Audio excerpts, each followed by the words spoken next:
যুক্তরাষ্ট্র ও ইসরায়েলের যৌথ হামলার জেরে মধ্যপ্রাচ্যে যখন উত্তেজনা ছড়িয়ে পড়েছে, তখন ইরানের পাশে দৃঢ়ভাবে দাঁড়ানোর বার্তা দিয়েছে চীন। কূটনৈতিক তৎপরতায় সরব হয়ে বেইজিং সরাসরি সামরিক অভিযান বন্ধের আহ্বানও জানিয়েছে।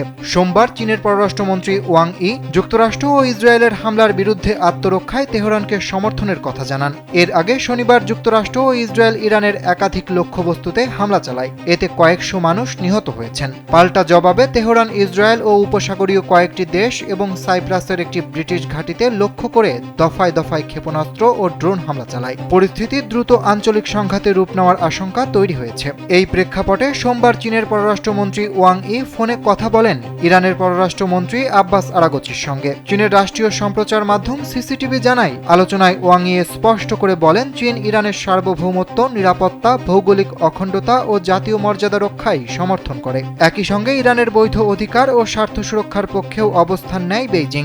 এ সময় ওয়াং ই যুক্তরাষ্ট্র ও ইসরায়েলকে অবিলম্বে সামরিক অভিযান বন্ধের আহ্বান জানান।